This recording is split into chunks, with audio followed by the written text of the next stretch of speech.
So we've already shared many examples of how to photograph families, but now we're going to actually look at this on perhaps a more of a personal level, because when you're talking about families, you've got different generations, you've got siblings, there's all these different dynamics, and we want to show those off. So how do we do that? Well, I love playing with foreground, background. You've already seen that I'm a big fan of that. Now, I love the fact that we can go from this kind of a shot. Also, we can do an interactive shot like this where, yes, there would have been one looking in the camera smiling, but this is the one that speaks to me more. And then we can simply flick the switch and then have the parents in focus and get them kissing and all that kind of stuff. I just love it. And then there's some times where you'll have a very sophisticated wedding where it's going to be almost crying out for a traditional approach. So this wedding was the wedding I was telling you about, that very that huge wedding in Rome, so that we've got looking in the camera smiling. This is very classic, very traditional. And even looking in the camera, looking at each other is not so flamboyant or overt or anything like that. So just remember, you can't apply the exact same approach with every single family, because think of the families around you. Would you say that your family is the same as the people that you're thinking of right now? Think of the people that your next door neighbours. Think of your crazy cousins. Think of your nerdy uncle that's overseas. Everyone is a little bit different. And I think those differences should be celebrated. So let alone the fact that within a family, you are going to have different dynamics. You're going to have very close relationships within those relationships. Now, it's funny, one of my favourite questions I like to ask is, do you love your children all the same? And there's a bit of a wry smile. Of course I do. They're my children. I love them all the same. I go, well, who do you like more? And then a big smile comes over that person's face, or the parent, and then they'll say, well, this person. In other words, you can love your family, but if you weren't family, you probably would spend more time with this person. And that's okay. That's just human nature. But just know that there are going to be certain stronger relationships within the overall dynamic, and it's your job to uncover those and then how to portray that in a photograph. In this particular case, we've got parents, we've got the bride and the groom, and then we've got the parents of the bride, the parents of the groom. By the way, a lot of these some of these are retouched, some of these are not retouched. In this case, this is out of the camera. You can see the water droplets. This is the wedding that it was raining. But you can see this, and it's looking in the camera smiling. It's quite predictable, great.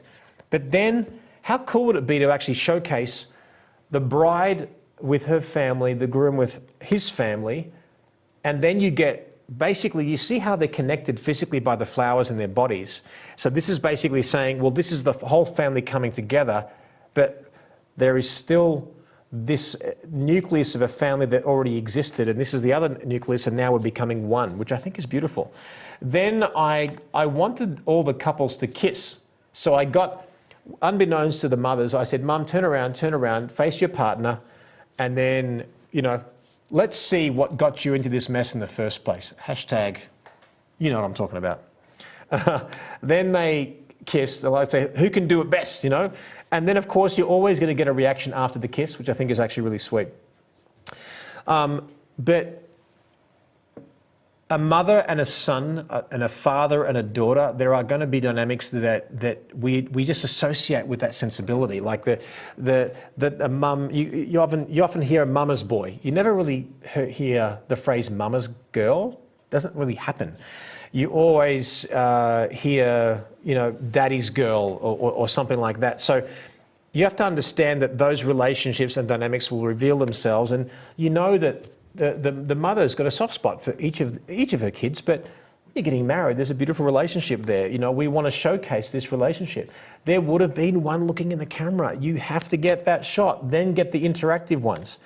You might have one of the brothers that's a bit of a comedian, and you get that brother off camera, then you get the dad and the son just having a fun and having a laugh with the guys.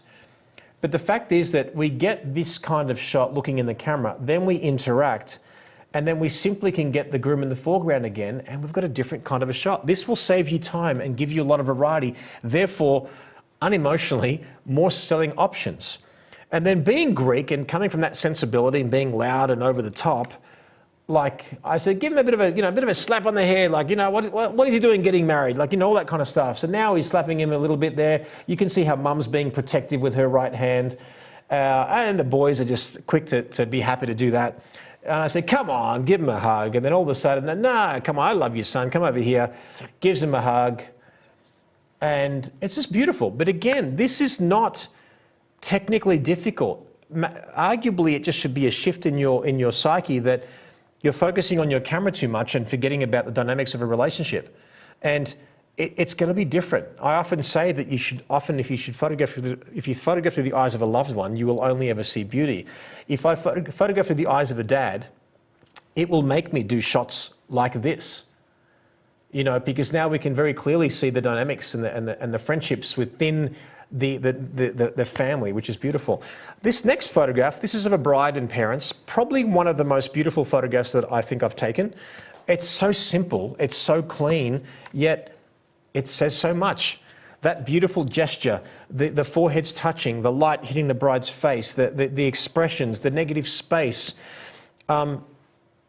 We are trying to make our lives so technically difficult. It's so funny because when I started photography, like as of 2020, almost 27 years ago, I shot with a Mamiya RB67. For those of you who don't know what that is, it is a camera like this big. And you look down as you would photograph. You would do 3 actions when you photographed. You would click the shutter, you'd cock the mirror, and you'd wind the film. And you would have 10 shots per roll of film. What you did was very premeditated. And what I'm getting at is that you just have to slow down and take your time and then realize that really photography is more about relationships. And we're burying our heads into our cameras. And it's almost like the cameras have become have simplified our workflow in many ways, but in many ways, we get so absorbed with how many things our cameras can do, where we totally forget the point. We're there to create a legacy for a family. We're there to capture history. We're there to capture the beauty of someone or highlight the relationships between 2 people or a family. So I'm suggesting that we have to remember that when you ask most people, what's the most important thing in your life? They would probably say family. What does that look like in a photograph? Looking in the camera smiling or lining up like a firing squad? Probably not. Does that have a place? Yes, it does. But these kinds of shots, I'm telling you, will literally have a ripple effect of how this family sees themselves and maybe what role models of parents and a daughter should be like for the future generation of maybe the daughter's kids. Being able to get shots like this where the bride's wiping the tears off the mum as dad kisses the shoulder and as they're connecting. Now you might say, well, Jerry, you're just lucky to have a beautiful emotional family. Well, if I told you that this was half directed, would you believe me? I don't really care. And it doesn't matter whether I pose this, it doesn't matter even if I directed it or half directed it. The fact is, the family will look back at this photograph and see an incredible legacy for the family. If you're looking at this photograph and saying, I wonder what lens you captured this with, you're missing the point. Seeing 2 grandmothers, you've got the cheeky one, and then you've got the emotional one, and then you've got the bride reacting the way she does. And these grandmothers, I think they're in their late 90s at the moment. I think they're still with us. How important is this photograph? The mother's wearing a hat, and I thought, wouldn't it be fun to sort of hide her identity and capture the relationship between, father and daughter and a suggestion of mum, or being able to just use their height differences and fit their faces like a puzzle and have the connection between, the physical connection between the mother and the son, but then the connection with the eyes as well. It's so beautiful that we can do this. I've got to be honest with you, I'm sick and tired of hearing photographers say, oh, family photographs are boring. Well, let me just say, if you think family photographs are boring, you are boring. So get over yourself. The wedding is not about you, it's about who you're photographing. Now, we've often talked about this. Look at the camera smiling, it has its place. Take that shot. Get them to interact. Now we're getting somewhere. Get them to interact some more. Let's add a sibling to the photograph. Let's capture them separately with the father and the mother. In the end, it's your energy that you'll bring to the equation that's really going to get you these great shots. Yes, the gear, it's a tool of the trade, but once you know that gear, it's no different than a calculator to an accountant. know how to use that gear, but you'll spend more of your time as a photographer really manifesting the relationships of not only between you and who you're photographing, but really giving people permission to love each other and feel good about each other and have some fun on a day where it might be a little bit nerve-wracking. I love this shot because this is basically the bride coming down the aisle. We've got the parents right down, they're having some fun, but we just see this whole dynamic, and literally the light and the staircase gave me the idea of this photograph. Having beautiful light where the bride's about to just, the mother is about to put the veil over the bride's face and giving her some last words of wisdom. You could almost hear the words that she's saying. So you have to understand relationships and to photograph them. So I'm not saying you have to be flamboyant and over the top and outgoing, although that certainly helps. The way you can practice the same way that you can practice your photography, you can also practice your personality. You might say, well, how do you practice your personality? Well, I believe it's practicing the art of empathy and humour. I think that they're the two best things that actually disarm people. The minute if you mention something taboo that is no longer taboo, then all of a sudden the gates open. People are going to want to laugh with you before they want to cry with you. I love the fact that we can get the father and the bride in the back of a convertible, and with the bridesmaids in the background, but a beautiful moment where most photographers would have gotten in the car and driven off to the church and not taken that photograph, or maybe not have the foresight or get ready to focus on the mum through the veil while the bride's adjusting the veil of the bride. And I'm not saying that this is easy, nor do these shots really reveal themselves so comfortably in front of my camera, but the more you look for these moments, it's sort of like a coincidence, and I say that in inverted commas, that you become a magnet for moments because you're looking for them. You know, these shots, I just love. I love the fact that we've got those different dynamics between all the kids and the bridal party, and the families are interactive. No one wants to remember and look back at photographs and say, you know what? Look how amazingly conservative we were or are. I mean, what you're probably thinking is that, what about the photographs from 50, 60 years ago where the shutter speeds were so slow, where people had to just sit there for like a second or even 60 seconds at certain points in the evolution of photography. The fact is that there was a certain charm about those photographs because it became popularized that you had to stand stoic and still, but there was a different sensibility. I find that in 2020 and beyond, I think that there's a certain expectation, certainly of a new generation, expecting experiences, expecting a lot more truth and authenticity, even though there's an oxymoron where there's so much things that are fake on social media. At the same time, there's a lot of people also revealing so much of themselves in an authentic way. And what I love about the society at the moment, apart from the things that I'm challenged with, as I'm sure you are, is that we are embracing so many things. Like when I was growing up, there were the cool kids over here, there were the nerds over here, there were the brainiacs over here, and if you weren't one of the popular kids, well, you're alienated. But now in society, and there's musicians and different people out there and people in positions of leadership that are popularizing that it's actually cool to be a nerd. That means you're smart. It's cool to be a jock because you actually physically, doing some things that are demanding of your body or whatever. But I think people are being celebrated like they've never been celebrated before. And no matter who you are, there's sort of a place for you. And I love the fact that we're celebrated different sizes and shapes of body types of girls, guys, whatever. There are so many people out there that are doing so well that it's now okay to be bigger in ways or parts or whatever. So what I'm getting at is, how does this affect what we're talking about? We're talking about dynamics, relationships, being individual within a group. So how do we show the strength of unity and also show individuality in between these? Is actually understanding who you're photographing. Without understanding who you're photographing, at best you'll say, look at the camera and smile. Go deeper, trust me. This will make you stand out ridiculously above and beyond your competition because you're the only one who probably cares. So do that for me, and for yourself and for your clients. So this one here, traditional photograph, looking in the camera, smiling. Do that, great, in the can, but then have some fun. Get the groom with the brother in the foreground and the parents in the background. I love this shot. We've got very handsome sort of groom in the foreground here, and then you've got the actual parents in the mirror in the background. Then I asked the parents to grab their wedding photograph from probably what looks like to be married in the 80s or something like that. And then they're just sort of mingling and twinkling noses there as well. I think it's just absolutely beautiful.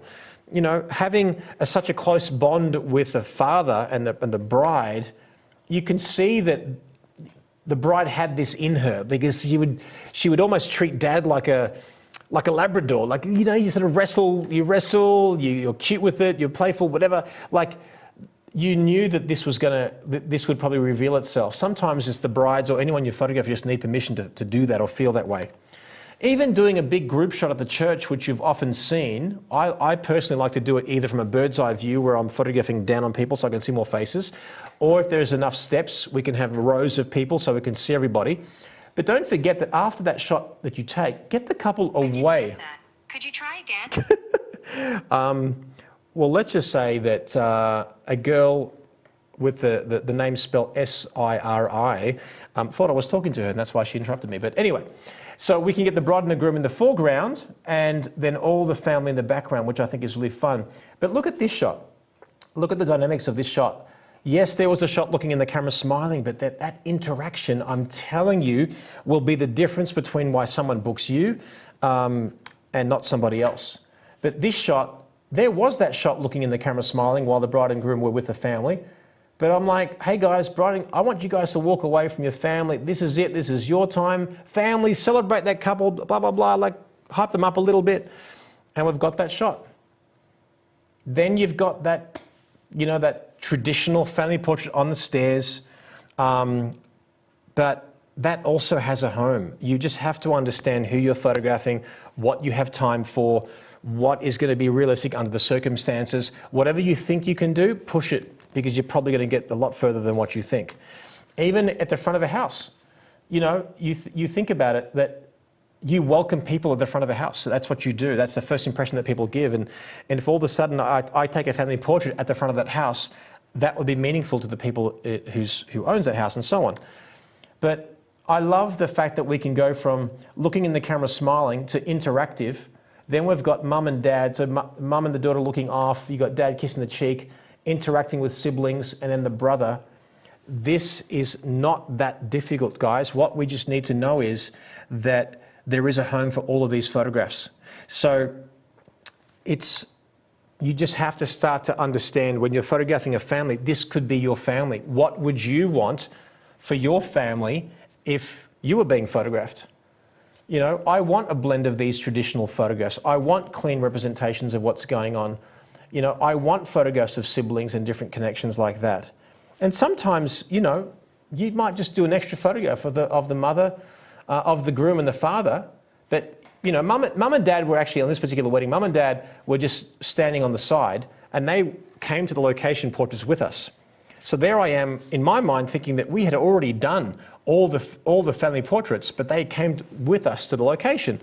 So I took some shots with the bride and the groom, the bride sitting on the groom's lap in this case, and then I'm like, I feel the energy of mum wanting another photograph. I'm like, well, when would be a good time to do that? Well, wait a second, I've done that one standing up, looking in the camera, smiling.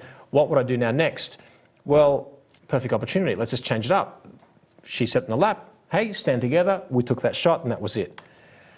But this is very much the kind of shot that I like to do. Look in the camera smiling, but a bit more than just a fake smile. And then we interact. Then we have some fun. Then we get the personalities of the kids. Then we get brothers just stirring each other. And then after a while, what will happen is there's shots that you'll have in your repertoire that you'll do and you think, oh my God, that kind of shot will perfectly suit this family. You'll walk into the bride's parents' bedroom and see an incredible classic photograph and think, oh my God, that reminds me of what I did like a year ago. Oh my God, that would suit them as well. And then the mum and dad are going to love the fact that you paid attention to them, let alone had the foresight to bring that photograph off and then photograph in the foreground. And then we've got the kids playing around. We'll talk about reveals very shortly, and then the girls are sort of getting ready as well. But all of these shots all represent family, all represent unity and harmony. So just remember, again, to push it a little bit further. People just need permission to be themselves and have some fun. I love these shots. I remember photographing the bride and her parents from behind, from behind there, and you got the parents kissing.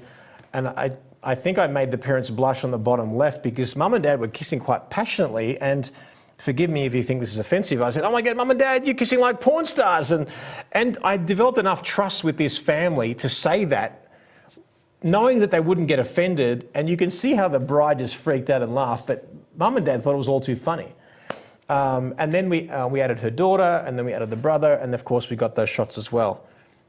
But families, guys, let's go closer up. Let's get a bit more intimate. Let's develop and understand the dynamics and the relationships with all that we're doing. These aren't that difficult to do. You just have to make it a habit. This is what we do. We photograph traditional photographs individually. We do a little bit closer up. We have a little bit more fun. This will be something for everyone. To this day, I've got to say, I don't think there's been one wedding in my lifetime that I've photographed that someone said, well, where's this kind of a shot? Where's this variety? It's all there because I'm giving them not only what they expect, which is usually looking in the camera smiling, but it's also the interactive ones and those little gestures that people do and those little intricacies of those families. I love the fact that we can do all this. I think I showed this one already, so pardon me for that one. This one here, again, the sun was actually, we're photographing on the rooftop of a building. We've got LA buildings in the background, so backlight's probably going to be the only choice that I've got. So I get them really close to shield that sunlight coming through them. But again, I do the ones looking in the camera, and then I get all this cropped nice and tight so I can contain what's going on. But that's the beauty of it, guys. I also like the idea of actually using like a car. Like they're about to walk out of the house. So this is the last time the bride will walk out of this house as a single girl. This is a pretty important moment. If they have a fancy car of some description, great. But you can also use it, whether it's for a reflection, whether it's walking on the way to the car, or whether it's actually using the door frame to frame this beautiful portrait. I love the fact that we've got Dad escorting the bride in, but then you've got him celebrating the two beautiful women in his life, in this case, which I think is just absolutely exquisite. And then sometimes you can just do a totally different perspective. This is actually me inside of the vehicle, photographing with the ribbons of the car. This is actually quite a popular thing to do in Australia, where you would put a white ribbon on the ornament of the car, and then put it on the, we call it bonnet, I think you call it hood. But then we get all the family interacting. Now, this did not happen naturally. I put them in that rough position, gave them something to do, had a bit of fun, and then that's how it revealed itself. So guys, hopefully I've given you a different perspective to really understand what the meaning is to actually photograph through the eyes of a loved one, and appreciate that families, every single human being on this earth, I don't think there's any exceptions, is that every single human being wants to be seen, loved, heard, and respected. If you are photographing the bride and the groom, you might think it's all about the bride and the groom, but how did they even come into existence? Well, the parents, the grandparents. You might have a poor grandmother whose husband just passed away 6 months before the wedding, whose dying wish was that they go ahead with the wedding, and please, celebrate your wedding, and I wish I was there. There are so many things that you just don't know about, and I'm saying to you is get deeper with your clients. Ask them what's important about family. Who do you have a soft spot for? Ask them relevant questions. What interests do you have? What interest do you have? And is there any of your family that has the same interest? That's like a nice way of saying, who are you closest to? Look at the photographs on their walls when you're walking in their house and all these different things. You start to understand why these people are who they are and who they are together as a family. And that's the most beautiful thing that we can do. So these shots aren't difficult. What you've got to do is get out of your head and stop doing just the basics. Go a little bit deeper with the relationships, and trust me, the beauty that you will see is a lot more than f-stops and shutter speeds. Next, we're going to look at the reveal. Now, not just the reveal as far as the bride and groom seeing each other before they get married, but actually doing a reveal where the bride sees family for the first time as a bride, and how much beauty we can actually get out of that. So looking forward to sharing that with you.